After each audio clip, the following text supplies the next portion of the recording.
गंगा के किनारे जिनकी डेथ हुई है वो सीधे मोक्ष चले गए हैं, जिस भगदड़ में जो ऐसा मरे कुछ नहीं है। ये ऐसा इस चीज से हम नहीं मानते। नहीं मानते। नहीं, उस भाव में कहें जो शास्त्रों में लिखा है वो अलग भाव है, उसकी अलग मतलब क्या कहेंगे अभिव्यक्ति है। लेकिन अगर ये कोई हादसा हो गया तो क्या हुआ, वो मरने तो गए जाएगा। कोई लोग कल्पवास करते तो इसीलिए करते ना कि भाई चलो ठीक है मोक्ष मिल जाए, मरने नहीं जाता। जो बयान है उनका वक्ता और उनका अमर वही जान सकते हैं। हम लोग तो ये जानते हैं कि जो ये घटना हुई सो नहीं होनी चाहिए थी, लेकिन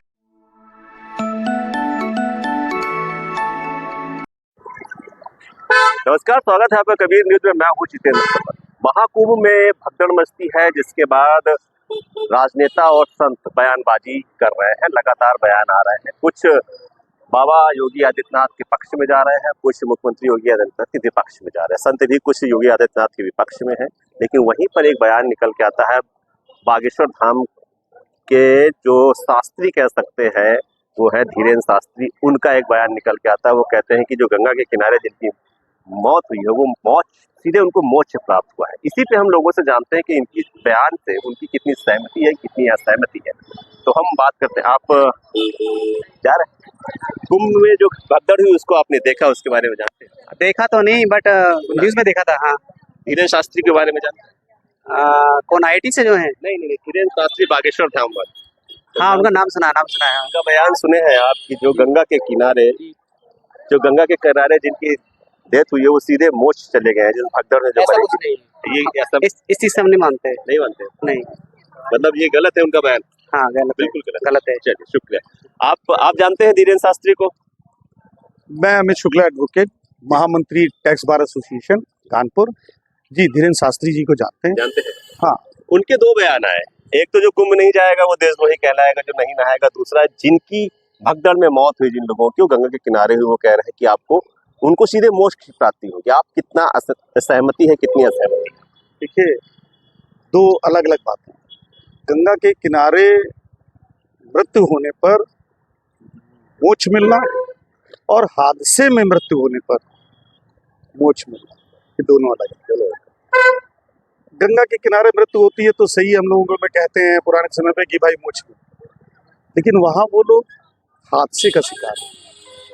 और जिनके भी बच्चे, बुजुर्ग, माताएं, बहनें हादसे का शिकार हुए हैं, उनके दिल से पूछिए। इतने मजाक उड़ा रहे हैं। इनको दिल से पूछिए, मतलब कि गंगा के किनारे अगर वो एक अपने मतलब उस भाव में कहें जो शास्त्रों में लिखा है वो अलग भाव है, उसकी अलग मतलब क्या कहेंगे अभिव्यक्ति है। लेकिन अगर ये कोई हादसा हो गया तो क्या हुआ, वो मरने तो गए जाएगा। कोई मरने नहीं जाएगा भैया। हर आदमी चाहता है कि वहाँ वो जाए, उस कुंभ का हिस्सा बने। इतना बढ़िया 144 वर्ष बाद पड़ा है तो उसका हिस्सा बने, उसका मतलब आनंद उठाए, अपने जो भी क्रीचर्स हैं, रिचुअल्स हैं उसको करे। लेकिन हादसे में कोई मरने नहीं जाए। कभी ऐसा नहीं लगता है कि धीरेन्द्र शास्त्री कुछ ऐसे बयान दे जाते हैं कि आप परिपक्व तरह नजर आते हैं कि आप परिपक्व व्यक्तित्व के धनी है? वो देखिए, धीरेन्द्र शास्त्री जी, हम ये नहीं कह सकते कि भाई वो अपरिपक्व हैं, क्योंकि ज्ञान तो है। लेकिन देखिए दो बात। कभी कभी क्या होता है ना, जैसे मान लीजिए हम ही हैं तो ओवर एक्साइटमेंट में कुछ भी हो सकता है। लेकिन वो जो बात कह रहे हैं कि गंगा के किनारे मृत्यु की, तो गंगा किनारे मृत्यु कोई मरता है या गंगा मतलब ये लोग कहते हैं काशी में जाते हैं, काशी में तो इसीलिए चले जाते हैं भाई कि मोक्ष मिलेगा, वहीं रहते हैं, गंगा के किनारे करते हैं। लोग कल्पवास करते हैं तो इसीलिए करते हैं ना कि भाई चलो ठीक है मोक्ष मिल जाए, मरने नहीं जाता। कल्पवास करने जाते हैं, मरने नहीं जाता भैया कोई। और हादसा जो है कभी भी हो सकता है, हादसा कहीं पर भी कभी भी हो सकता है। इसके लिए किसी को दोष नहीं दिया जा सकता, क्योंकि देखिए इतना बड़ी, जैसे मान लीजिए कानपुर है, कानपुर बहुत बड़ा है, कुंभ के मतलब जिला कुंभ के क्षेत्रफल से बहुत बड़ा है। लेकिन अगर इस कानपुर में भी ज्यादा नहीं 5 करोड़ लोगों को एक साथ एक दिन के लिए यहाँ छोड़ दें तो सर चलना दो। हाँ, हादसे में जो लोग मरे हैं उनके लिए गहरी संवेदनाएं हैं, और बस इतना ही कहना चाहते हैं कि हम लोगों को उनके साथ बिल्कुल संवेदनाएं जोड़नी चाहिए। जो लोगों ने अपने बच्चे, अपने माँ बाप इस प्रकार के खोए। ठीक है, एक और लोग मुझे मिले हुए हैं और उनसे मैं बात करता हूँ। धीरेन्द्र शास्त्री को जानते हैं? जी जानता हूँ, जानते हैं। अच्छी तरीके से जानता हूँ। अभी उनका एक बयान आता है कि जो भी कुंभ में भगदड़ में, आपने सुना है ना, भगदड़ हुई थी, वहाँ पे कुछ लोगों की डेथ हुई है, इनकी भी डेथ हुई है, वो गंगा के किनारे हुई है, वो सीधे मोक्ष चले गए, इनको सीधे मोक्ष प्राप्त हुआ है। तो आपको लगता है कि धीरेन्द्र शास्त्री को भी तुरंत मोक्ष ले लेना चाहिए, या आप इस बयान से कितनी सहमति, कितनी असहमति रखते हैं? भाई साहब, अगर देखा जाए तो आज नहीं तो कल हमें भी जाना है, आपको भी जाना है, कोई अमृत तो पी के आया नहीं है। ठीक है, धीरेन्द्र शास्त्री का जो कहना है, हम अगर मरेंगे तो गंगा किनारे ही जाएंगे, तो उनका लिखा था तो गंगा किनारे मरे, तो इसलिए उन्होंने कह दिया कि उनको मोक्ष मिला। कहीं में मखौल में नहीं है, कहीं में कहीं मोक्ष मिला है उनको। बहुत ही सौभाग्यशाली लोग होते हैं जो गंगा किनारे या किसी धाम में उनकी आत्मा निकलती है। आप भी क्या कहना चाह रहे हो भाई? हम कहना ये चाहते हैं, जो घटना हुई ठीक हो गई, वो विधि का विधान है, उससे कोई रोक नहीं सकता है, ना हम रोक सकते हैं ना आप रोक सकता है। वो तो लिखा था कि वहाँ भगदड़ होनी है तो लोग मरे वहाँ पे। आप गौ संगम जी हम जाएंगे 15 तारीख के बाद। आप देशद्रोही उनके अनुसार करते हो? नहीं, उन्होंने कहा था कि अगर आप नहीं आते हो गंगा, अभी मौनी अमावस्या तक नहीं आते हो, नहाने नहीं आते हो, किसी कारण से फंसे रहे, जाएंगे 15 तारीख के पहले ही जाएंगे, और वहाँ संगम में स्नान भी करेंगे, वहाँ गंगा मैया का आचमन भी करेंगे, सब कुछ करेंगे वहाँ पे।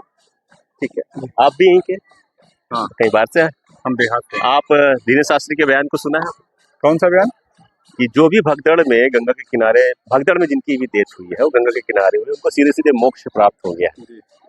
तो आप इस बयान से कितना इत्तेफाक रखते हैं? क्या वो सही बोल रहे हैं, विवेक से बोल रहे हैं, या चलिए ठीक है, जब भैया ने बोला कि विधि का विधान है? उनका एक वो संत है, उनका जो बयान है, उनका वक्तव्य और उनका अमर वही जान सकते हैं। हम लोग तो ये जानते हैं कि जो ये घटना हुई सो नहीं होनी चाहिए थी, लेकिन जब हो गई, प्रशासन के लाख प्रयास करने के बावजूद भी तो किसी के हाथ नहीं थी। करोड़ों की भीड़ हो रही है, तो एक छोटा सा कार्यक्रम करते हैं 10-20 लोगों का, उसमें मैनेजमेंट करना मुश्किल होता है। हम लोग बर्थडे पार्टी घर पे रखते हैं, उसमें समस्याएं आती हैं, करोड़ों आदमी जा रहा है, और प्रशासन तो सीमित मात्रा में है ना वहाँ पर, असीमित तो है नहीं कोई प्रशासन। और भगदड़ कहीं ना कहीं ये हम ही लोगों में से किसी ने वो जो दिखा रहे थे, कल हम देख रहे थे न्यूज एक वीडियो में कि लड़कों ने कुछ हुड़दंग काटा, भागो भागो, उससे चीजें घटनाएं हुई।